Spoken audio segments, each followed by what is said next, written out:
বন্ধুরা আসসালামু আলাইকুম। 2026 বিশ্বকাপ খেলতে হলে কনমেবল অঞ্চল থেকে কতটি পয়েন্ট অর্জন করতে হবে, অর্থাৎ সর্বনিম্ন কত পয়েন্ট হলে সরাসরি 2026 বিশ্বকাপের যোগ্যতা অর্জন করবে কনমেবলের দল। সেক্ষেত্রে আর্জেন্টিনা ব্রাজিলের অবস্থা কি, তাদের সমীকরণ কি, আর কত পয়েন্ট হলে তারা সরাসরি বিশ্বকাপের যোগ্যতা অর্জন করবে, এ বিষয়ে কথা বলবো আজকের এই ভিডিওতে। তো চলুন সরাসরি আমরা মূল ভিডিওতে চলে যাই। 2026 বিশ্বকাপ প্রথমবারের মতো 48 দল নিয়ে অনুষ্ঠিত হতে যাচ্ছে যুক্তরাষ্ট্রে, যেখানে কনমেবল অঞ্চল থেকে সরাসরি 6টি দল যোগ্যতা অর্জন করবে বিশ্বকাপের। বাকি একটি দল অন্তর মহাদেশীয় প্লে অফ খেলে যোগ্যতা অর্জন করতে পারে। সেক্ষেত্রে কনমেবলের 10 দলের মধ্যে থেকে 7 দলেরই বিশ্বকাপ খেলার সম্ভাবনা রয়েছে 2026 বিশ্বকাপের। তো এখন সবথেকে বড় প্রশ্ন হলো সর্বনিম্ন কত পয়েন্ট লাগবে বিশ্বকাপ খেলতে হলে। বর্তমানে কনমেবলের দলগুলো 11টি করে ম্যাচ খেলেছে এবং বাকি এখনও 7টি ম্যাচ রয়েছে।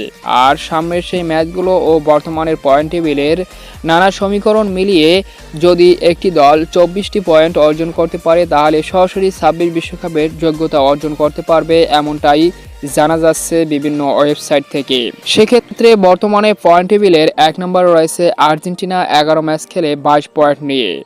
2 নম্বরে রয়েছে উরুগুয়ে 19 পয়েন্ট নিয়ে। 3 নম্বরে কলম্বিয়া 19 পয়েন্ট নিয়ে। 4 নম্বরে ব্রাজিল 17 পয়েন্ট নিয়ে। এই 4টি দল খুব দ্রুতই বিশ্বকাপের যোগ্যতা অর্জন করবে সামনের ম্যাচগুলোতে। তবে সবথেকে এগিয়ে রয়েছে আর্জেন্টিনা, তারা এই নভেম্বরের উইন্ডোতেই বিশ্বকাপের যোগ্যতা অর্জন করতে পারে। বর্তমানে তাদের পয়েন্ট 22, সামনে রয়েছে একটি ম্যাচ এখনও, আর সেই ম্যাচে যদি জয়লাভ করে তাহলে তাদের পয়েন্ট হবে 22 আর 3 25। তো 25 পয়েন্ট নিয়ে তারা সরাসরি সবার আগে 26 বিশ্বকাপের যোগ্যতা অর্জন করবে।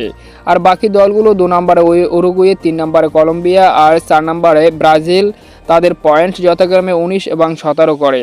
তাদের এই নভেম্বরের উইন্ডোতে হবে না, বরং সামনের ম্যাচগুলোতে তারা ভালো ফলাফল করলে খুব দ্রুতই 26 বিশ্বকাপের যোগ্যতা অর্জন করতে পারবে।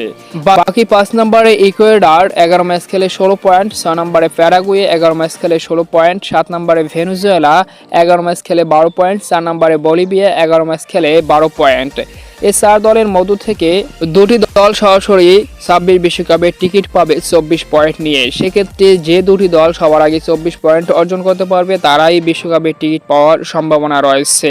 কনমেবলের বাছাই পর্বের পয়েন্ট টেবিলে খুবই হাড্ডাহাড্ডি লড়াই চলতেছে। শেষ পর্যন্ত দেখা যাক কোন 6টি দল সরাসরি বিশ্বকাপের যোগ্যতা অর্জন করে এবং কোন দলটি আন্তঃমহাদেশীয় প্লে অফ খেলে।